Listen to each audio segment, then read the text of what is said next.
السلام عليكم ورحمة الله وبركاته. نرحب بكم على هامش مؤتمر مركز تطوير التعليم للمؤتمر الأول للتطوير الأكاديمي في التعليم العالي، ونرحب بالدكتور أشوين the Regional Director of Middle East, Africa and South Asia for QS. He is going to present his workshop about QS ranking and rating methodology for higher education in global market. Good evening, Dr. Ashwan. Can you hear me? Yes. Oh, yeah, perfect. All right. First of all, we would like to thank you for accepting to be with us in this very important topic, and you can start sharing your screen if you don't mind. Okay, and how do I? So thank you so much for the introduction to this session. Okay, so our audience is on YouTube, I think. Okay, thank you so much for the introduction, and it's a pleasure and honor to present to you today. I'm not sure. Generally, I would do a poll before we start to find out whether people know of the rankings or know of QS rankings or so. But as you're on a different platform, we can't do that. So I assume that you have some information on rankings, and you're here today to learn a little bit more on what rankings can do for you. So before I start, I think I'd like to show the slide which says essentially all models are wrong, but some are useful, by the famous statistician George Box. So the rankings we present today might not necessarily be the best rankings, but they're definitely a useful model. And that's why, because there isn't a right ranking in the world today, because all the rankings are evolving. They are evolving over time. And I think what COVID has done to us in terms of sped up the use of technology, we'll see hopefully how does rankings evolve in the next few years to look at technology and education and how they contribute further. Our mission at QS is to enable motivated people around the world to fulfill their potential by fostering international mobility, educational achievement, and career development. Okay, so that's our mission. We were founded in 1990 at the Wharton School at the University of Pennsylvania, where the founder produced a book called The Top MBA Career Guide. And today we have approximately 500 staff members speaking 40 plus languages with a truly global presence of our teams. In 2015, we partnered with Mitsui and Company. We definitely have the rankings. We've seen the world ranking. We have several regional rankings, and we also have the QS stars rating for universities. Our rankings are approved by IREG. IREG is the International Rankings Experts Group based in Warsaw, Poland. And they are an agency which looks at how rankings are produced and ensures the rankings are compiled professionally and with transparent methodology. So QS is the only global ranking agency at this time to get this approval. We are recognized by several agencies around the world, so that just not by the governments, but also by various important bodies, who have either referenced the ranking or trust the rankings that we produce. We have a scholarships fund, which is really something we are very, very happy and proud about. And the scholarships fund funds postgraduate scholarships for students in deserving countries. We spend, the fund has about $1.6 million. And every year students get to select an MBA program or a similar master's level program for them to go to at some of the dream universities when they would apply for the scholarship online.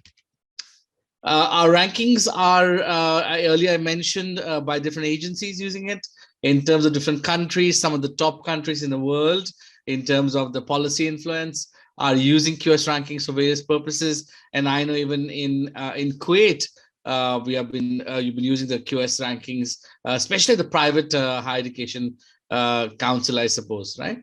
So definitely well used, quite a popular ranking at this time. Why is it popular? It's because purely because of the number of visitors we get. Over 70 million visitors on topuniversities.com, and with the global estimated traffic of 150 million. So we're really huge in terms of numbers. by getting ranked in the QS ranking, you are making a very bold statement on your quality, and how serious do you take the need to improve and benchmark. Okay, we have several other social media stats which are here, but the most important is the number of people that have access or know about QS or know about the QS rankings from our topuniversities.com website. So I'm not sure what is the of you attending this session today, but it'd be good to know. So if you can throw it in the chat box, what is that you're wanting to learn. So today's session evolves around QS ranking, but there are several other rankings in the world today. But the top three, which really have got the biggest influence, is Shanghai, QS, and Times Higher Education. Okay, and the QS and Times Education, if you see here, started off in 2004 as a partnership, and then we had a breakup in 2009 where Times Higher Education went their own way and QS went their own way. Again, in terms of reach, in terms of number of people looking at QS rankings, directly compare that to THE, it is extremely high. And I think we are very proud that we are the most reference media or rankings agency globally. So who is our audience? Our audience are prospective international students. And at the heart of what we do, we try to make the methodology and our core services appeal to prospective international students. Of course, at the same time, we have alumni, academics, prospective partners, government agencies, scholarship providers, even current students and employers who look at rankings. And of course, university leaders look at it because of competition in this case. Yeah.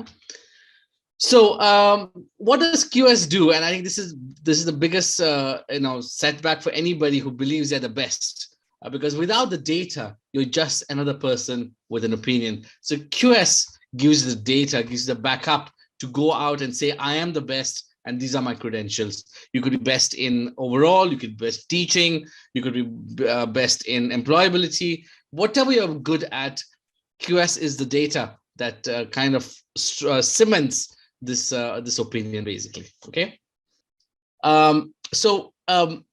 Any questions so far on QS? Because I think we've done a little bit more about QS, and I would like to see if there's anything at this time. We did a poll for the audience, and 79 of the audience answered that they know about the meaning of the university ranking. This is for the first question you asked in the beginning. Okay, fine, very good, very good. So 79. Yeah, so okay. A large number of the audience, they know about the ranking and QS ranking. Okay, perfect. All right, very good, very good. Okay, 79%, I think so. Yes. Okay, brilliant. So in terms of the criteria, let me just go quickly into the criteria for the rankings. You need to offer both an undergraduate and postgraduate level courses. But that's the most important part is offering the UG and the PG level courses at the institution. The second is you need to offer at least 2 of these broad 5 faculty areas.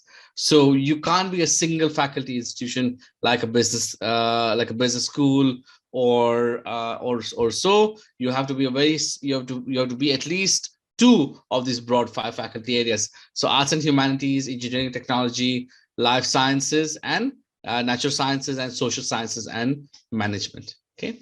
Of course, once you submit your data, we only rank the top 1,300 in the world. So in the world, and 180 in the Arab region. Okay, so that's in the Arab region. Okay. So if you qualify these, all these, you can then submit data, but also being ranked, you have to be the top 1,300 in the world and top 180, the Arab ranking in this case. So in the Arab region, you have to be the 180 in the Arab region. Okay, right. So that's the criteria.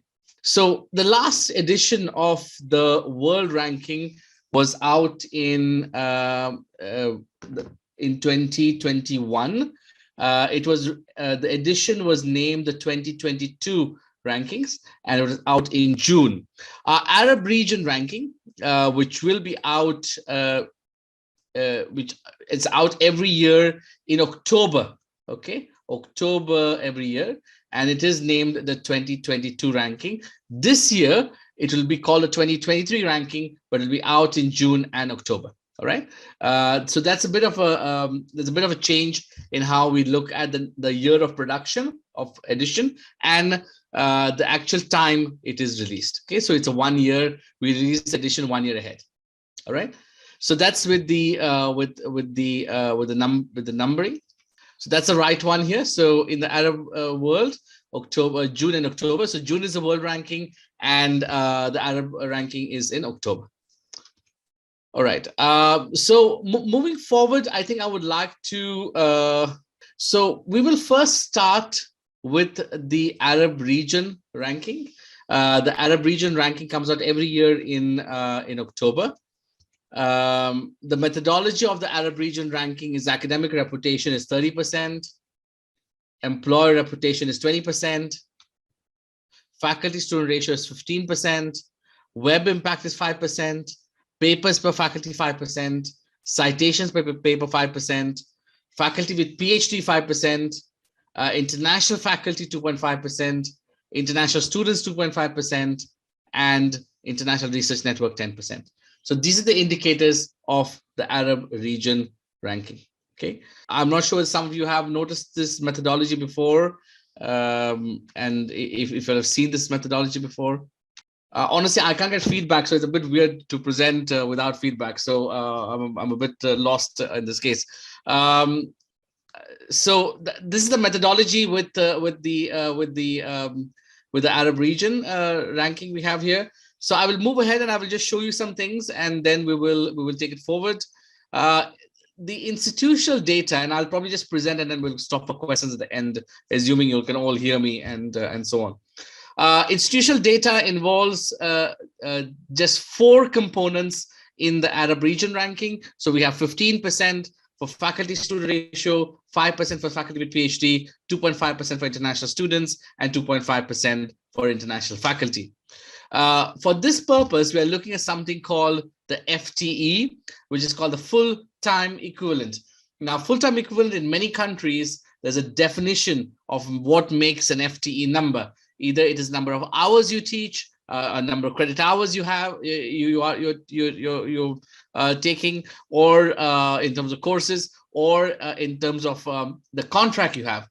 Mainly in the Middle East, there is no specific FTE definition. So an FTE number is required to calculate all the items, faculty, students, and faculty with PhD. So in this case, an FTE is a full-time equivalent, is the number is a full-time count plus 1/3 of the part-time count, which would give you an FTE number to calculate your faculty student ratio, or international faculty, or international students in this case. Okay, and in terms of what is international, we are looking at anyone in your case who has a non-Kuwaiti passport. Okay, so that's what is an international person. Faculty staff, those who are responsible for planning, directing, undertaking academic teaching, research only, or both academic teaching and research. You will include your vice chancellors, provosts, associate professors, assistant professors, lecturers, tutors, researchers, research fellows, postdoc researchers, who at least teach or do research for at least 3 months in a year. You will exclude numbers for PhD students because they're of course registered with you as students who are teaching, or you'll exclude exchange staff or visiting staff or research assistants who do not do their own research in this case. So all these categories will be excluded from staff. For students, you're going to include the number of bachelor level students, definitely not those who are doing certificates or diplomas. You will also include the students who are pursuing the master's or doctoral level programs in the number of students. Exchange and offshore students are not counted in this case, and this information can be submitted by an institution directly into QS Hub. So this is more technical, but you don't need to know this. It's solely done by the single most person who is submitting the data to QS. Okay. So the second part of the methodology, which I showed you earlier, is research. So research has got 3 indicators: international research network, papers per faculty, and citations per paper. International research network has a weight of 10%. Papers per faculty and papers per citation have a weight of 5% each. So what is international research network? International research network considers basically how many partner institutions have you collaborated with outside of your country. That means outside of Kuwait. So if there are 3 or more papers you've collaborated with a single institution for 1 academic cycle for QS, which in this case is 5 years, you then that will give you a score. So more of these, the better it is for you. More the partnerships with more countries, not just same country, different people, but more the number of people across more number of countries would give you better score in international research network. Okay, but you have to collaborate with at least 3 or more papers in the last 5 years with that institution. So to calculate your number of papers, we look at the last 5-year count, and I'm not sure this is updated. No, this is not updated. So, so this one is now this edition is the 2022 edition, which was released last year. For that, we are looking at 5 years of papers from 2015 to 2019. Okay, and for citations, we are looking at a 6-year count from 2015 to 2020. Okay, this is I'll update the slide before sending it off to you all later, so you can have a look at that. So for papers, 5 years, for citation, 6 years. So why are we doing this? Because we have to find out the number of citations per paper and number of papers per faculty. So we are going to first find out how to calculate the papers, how do we calculate the citations, and then look at the exact number we gather from this. Okay. So in this case, we exclude the articles, review papers, conference papers, book chapters, articles in press, business articles are all included. We exclude abstract reports, conference reviews, editorials, erratums, letters, notes, press releases, and short survey. We also exclude self-citations, and we provide a variable affiliation cap. Now, variable affiliation cap is a cap we put on the papers which have affiliations exceeding the number we have decided per subject area. Now, what happens in English language?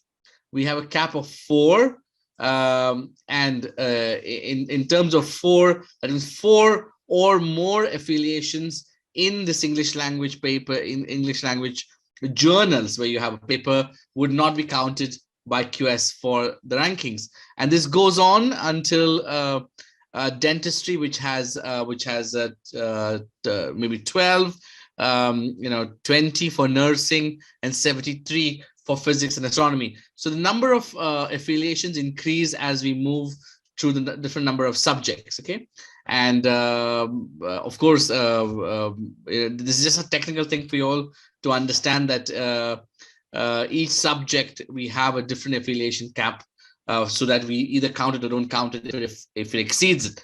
Now, this is primarily done to avoid cartels or people forming groups together to add my name, add your name, and so on. So we're looking at really the research which has an impact. And I know in some areas it is required to have discussions, to have the larger groups, but unfortunately we remove those kilo papers in this case.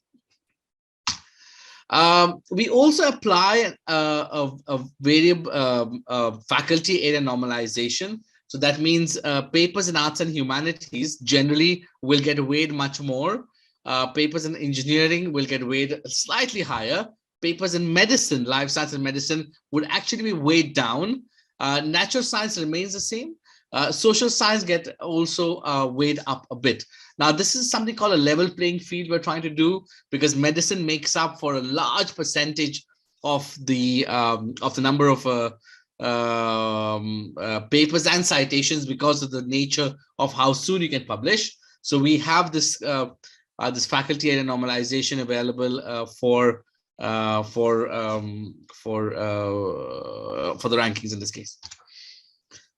All right, so at the end of it, we have we calculate the papers per faculty. So after we do all these counts of normalization, we look at papers per faculty, and then we look at citations for these papers as two different counts of 5% each.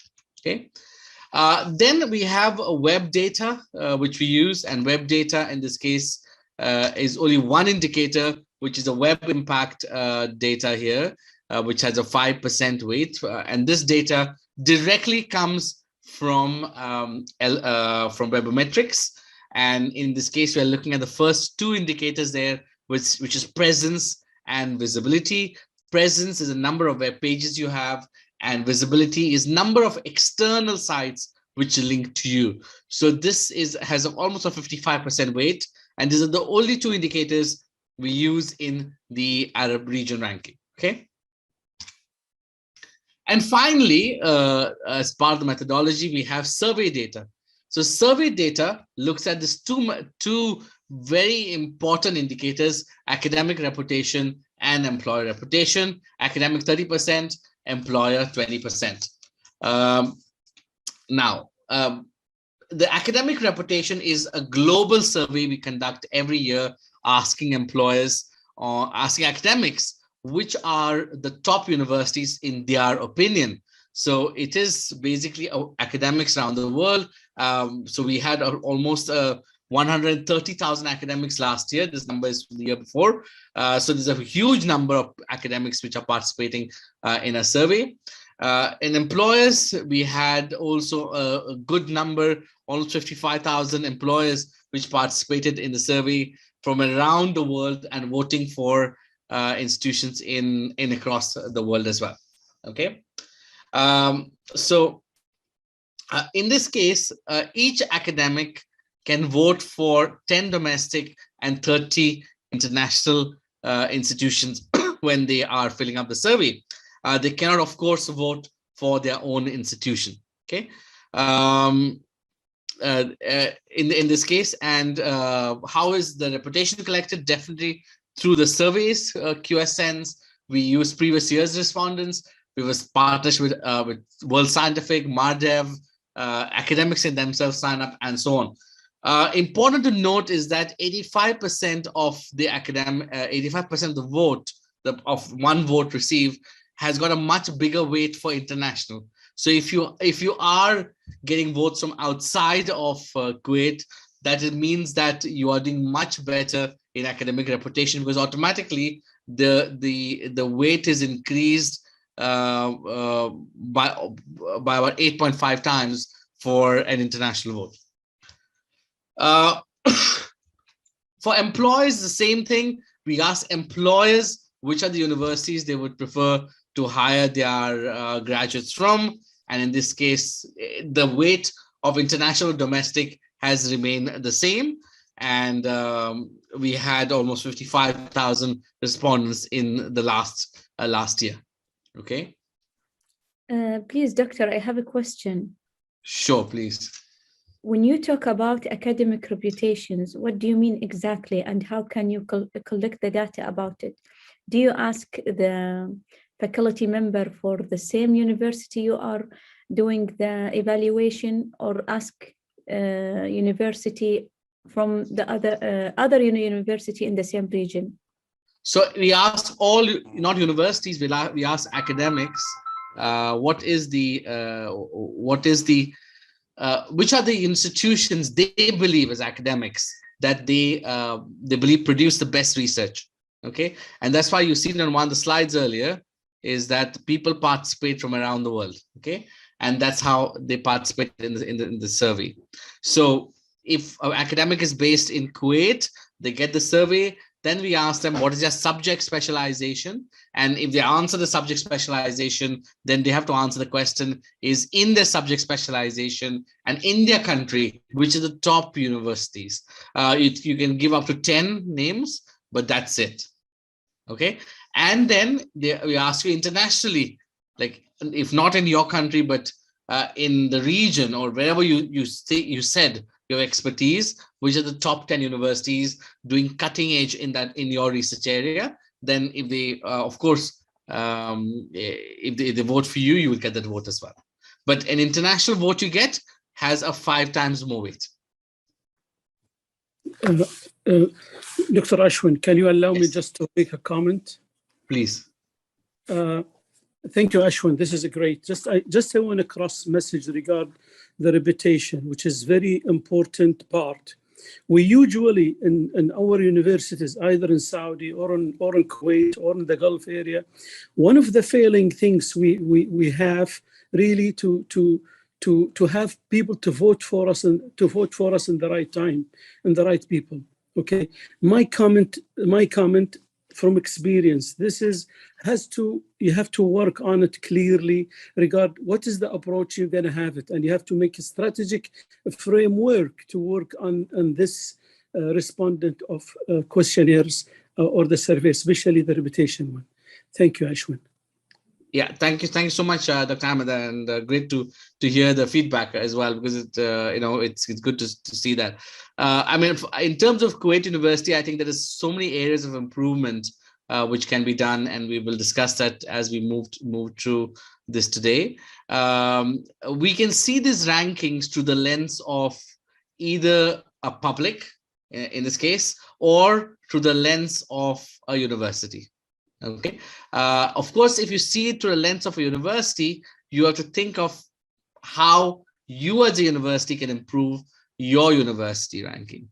If you see this as a lens as a public, you're going to see how is this ranking going to be useful for me.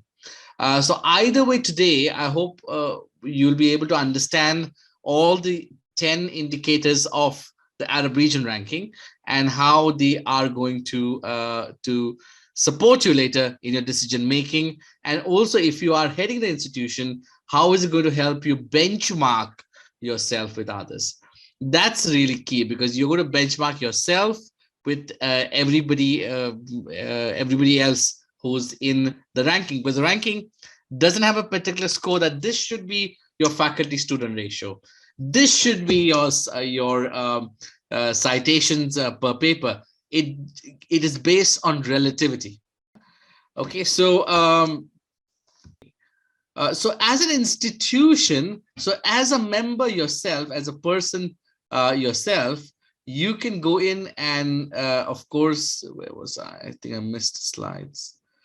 Okay, so as an institution, what could you do?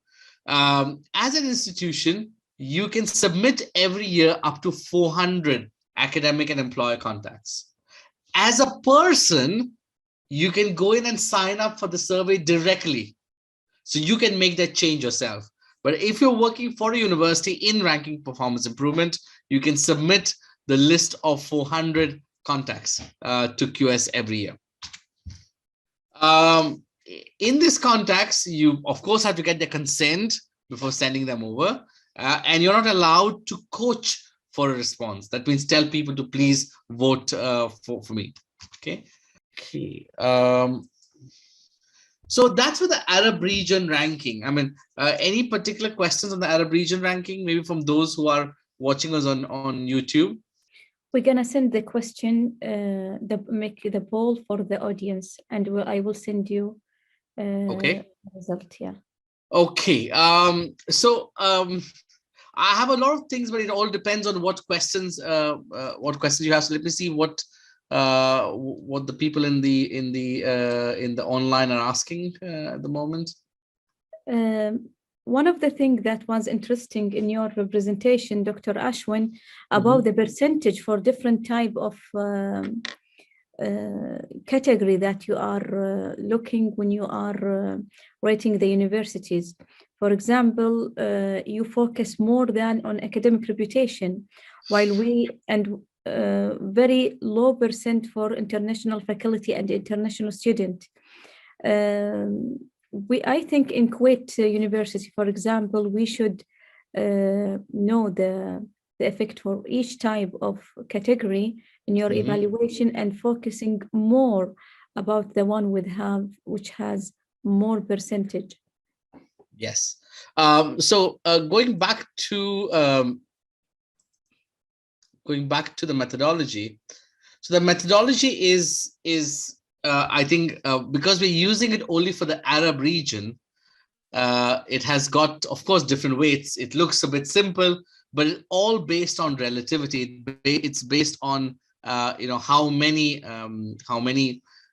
universities are participating, how good are they doing. So if you're able to at least focus on some of them, I think academic reputation, employer reputation being the most important, I believe. But of course, as a university, you have a mission to also provide education to students. So your faculty-student ratio is the important. You have to do good research if you're a university. So your research has almost a 25% weight there, which you look at international research network, papers per faculty, and citations per paper. That's a 20% weight in there directly there, which is just like it is a big percentage. Question about the web impact. You said before that when you look on the website and looking about what exactly are you looking about what do you mean by web impact? Okay, I will go to what you are looking for. Yeah. So for the web impact, we take everything from webometrics. Yeah. And webometrics has got 4 indicators. We only take 2 out of them, which is presence and visibility. Okay. The presence is the number of web pages you have on your site as per webometrics. Okay. And number of links that connect back to you as per webometrics. Okay.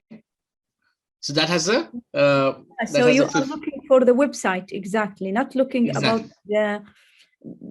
what they write about our university on the web, on the Google. Okay. Indeed. So we're looking at how many pages do you have and what's the impact of your website. Now this is basically to cover the lack of Arabic papers in Scopus. That's why we have introduced this indicator. So you are looking for the Arabic and English website for each university in the Arab world, is it? Not just we are not looking. This information is collected by webometrics, and webometrics gives you a score. Yes. Yeah. Because some of the people are talking about that some kind of ranking system, they do not care about the different kind of language, and for publication, for example, for our faculty members when they publish in Arabic journals, this is a very important thing to be considered when you are counting for the number of papers faculty member published. Yes. Yeah, I mean point taken on that in this case. Yeah. How can you solve this problem? Sorry, if you could repeat the question again, please. Aisha. Yeah. We have a lot of our faculties and colleagues are writing research in Arabic journals. Okay. So most of their publication in Arabic journals and Arabic language. So this will not be considered when you make your evaluation about the publications for our faculty member. Okay. So of course, at this time, you're playing the World Cup. And to play the World Cup, you have to be able to play with the rules where everybody else plays with the same rules. Okay.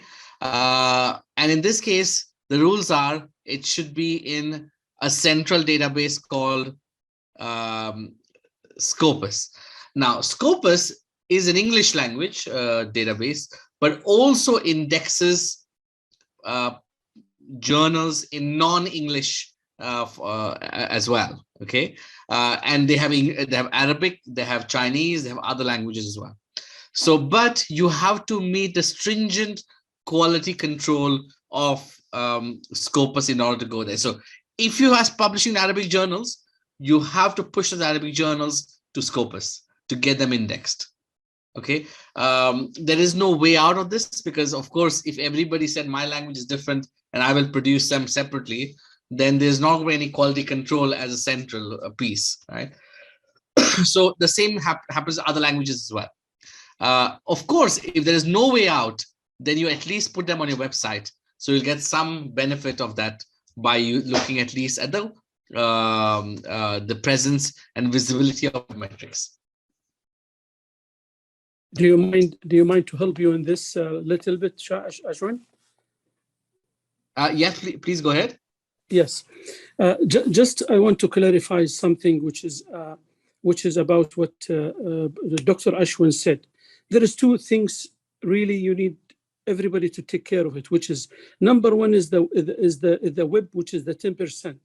As a matter of fact, a lot of universities, what we found from our studies or from the analysis, okay, they didn't meet the criteria of the web metrics itself.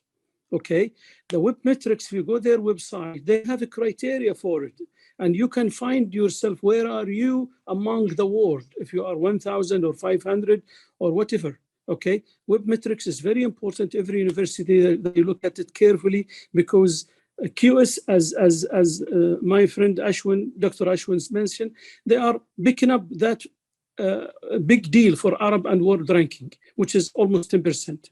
This is number one. Number two, this is usually about the research. If it's registered, if the journal you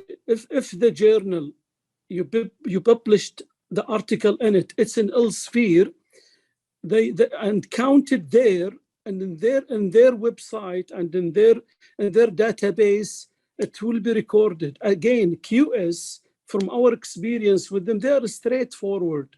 They are dealing directly with the QS, which is Elsevier company. Okay, Elsevier, they have the whole database for every university. As again, as Dr. Ashwin mentioned, you have to approach them and finalize the file of the university, of Kuwait University or any university about it, to know where are you and where is situated. How many paper you are Q1, how many paper you are Q2, how you gonna go with it for the international, which is the word or subject, etc.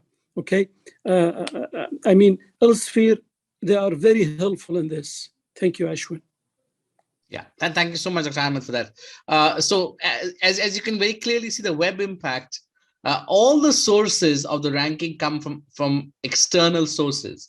And that's why I broke it down earlier. If you've seen, as you went through the ranking methodology, I said, what is data you submit? So out of this methodology, the data you submit is a faculty-student ratio, is the faculty with PhD, is international faculty and international students. These are only the 4 which come directly from you. Rest of them come from other sources. Okay, even the web impact, as earlier, is from webometrics in this case. Okay. Yeah, I hope that's clear for everybody on the bridge. Yeah. Yes, Doctor. Yeah. Do we have any members from the Kuwait University Rankings Committee? Because we can probably take some questions from there. Dr. Dari with us, but we would like to make it at the end. We will discuss more about Kuwait University. Okay. So what else would you all like to learn at this time? Because generally, there's some feedback during the call. So is there anything else in particular which you have interest in? Yes, one of the question was about which of the methodology that you use is more challenging for the universities in the Arabic region.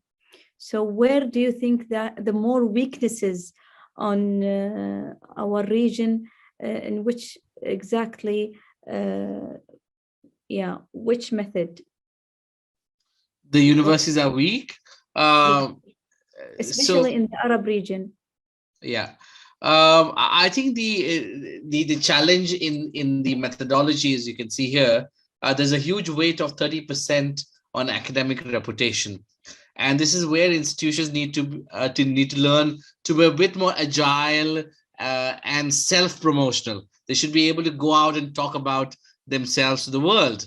So the academic reputation is I think one of the biggest challenge for institutions, because typically institutions have not been marketing themselves. They're getting the students already from government sources. They're getting the students from various sources. So reputation will only come, one is through word of mouth.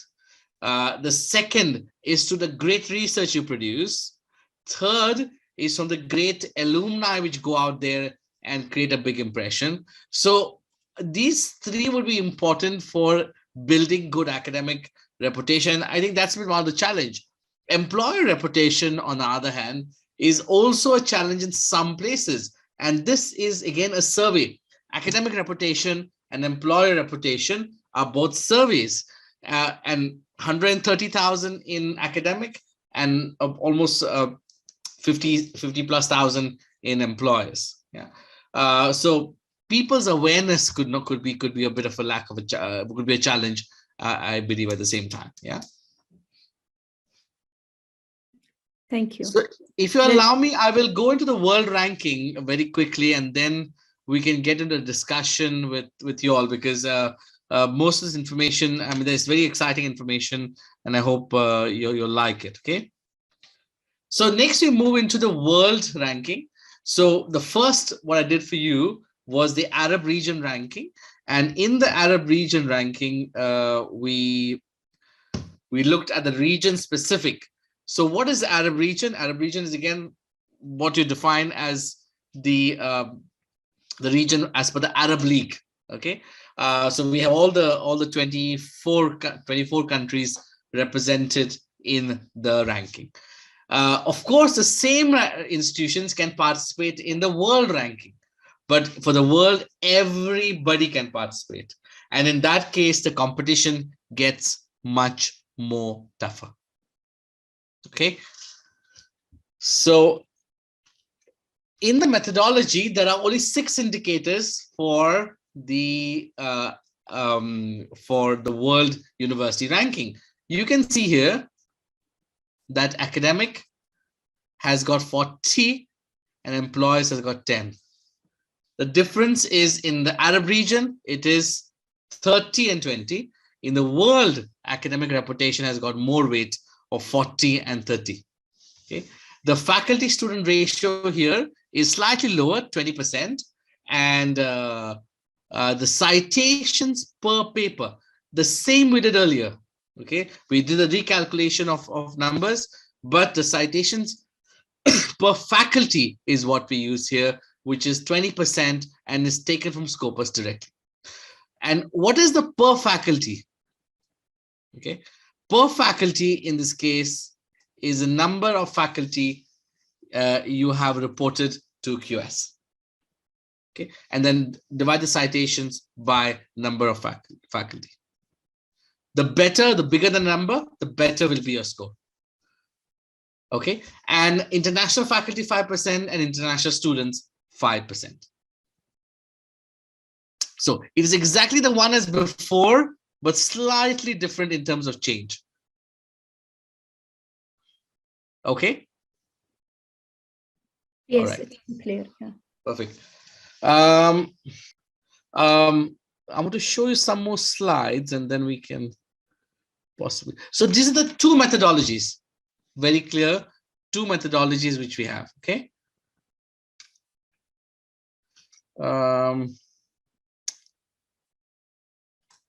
Now this is last year, it's not this year's again.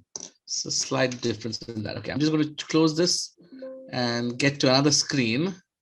Okay, so I have some more slides, and some of them have some Arabic text in that if you would like to copy it as well, so please feel free. At the end of the whole exercise, what is that we are trying to do? Okay, we are trying to identify world-class universities. Okay, so we use different components in assessing world-class universities, and hence why we have academic, employers, we have faculty-student ratio, research as well included in that. Okay, so the Arab region methodology is here. This is a new slide I have, which says what is the source of the data. So as I mentioned, faculty-student ratio, staff with PhD, international faculty, and international students, all these four are university-supplied data. The rest of them is collected directly by QS from other sources. Okay. So let's go into the reputation part. Now, let's move away from an institution. I don't know whether you like to learn this a little bit, but as a person, how is reputation collected from you about an institution?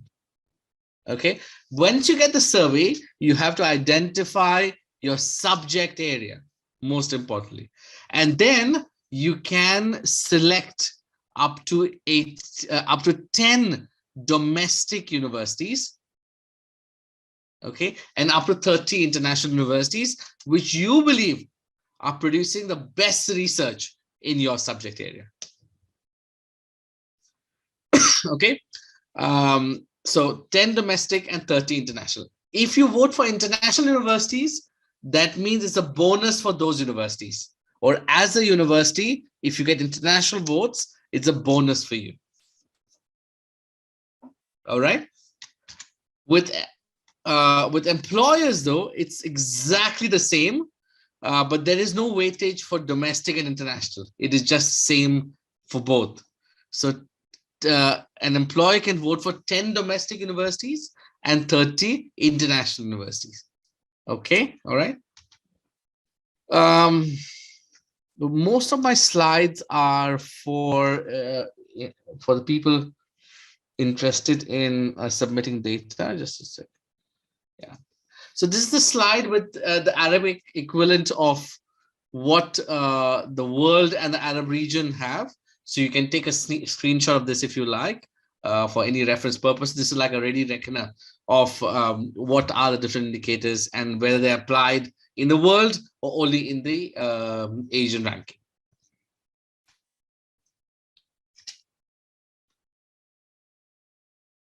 So some of the recommendations we make at institutions is definitely having a centralized ranking process, which is important. Focus on the research output, most importantly, and everything else will fall into place. And third is institutional visibility. You need to improve your digital presence in your city, in your country, in your region, in this case, and help to build organic traffic to your sites or to the good initiatives you're doing. So the three areas which I recommend in this case. Okay. So anything else on rankings you all have or you all would like to ask, or should we go into the smaller breakout? Yes, Doctor, you just show us a slide about where did you collect the data for each of the indicators. Some of them about you take it directly from universities, some of them take it from the different websites. But I want to comment about one thing that unfortunately there is a culture in our country or in I don't know if it's in more other countries in the world, that some of the faculty members are not feeling their responsibility to answer the different questions came from ranking companies. So, for example, I received last week one of the ranking companies asked me about universities in the region. Because I am interested in the topic, I have the time to answer it and give them my feedback. So how do you encourage faculty members in different universities to participate in this evaluation? We do not, we don't motivate them by giving them anything, but they already know that this is like a duty for them to do towards nation building. So I suppose, putting the pressure on the university by, of course, having the rank featured would be something which everyone in the department or some in the good departments would like to have. Yeah. Okay. Yes. And I have one question from the audience about what kind of, I know it's quite a sensitive topic, but what kind of unethical thing that's happened with different universities related to the university ranking? What kind of problems that you face when you dealing with the ranking around the world?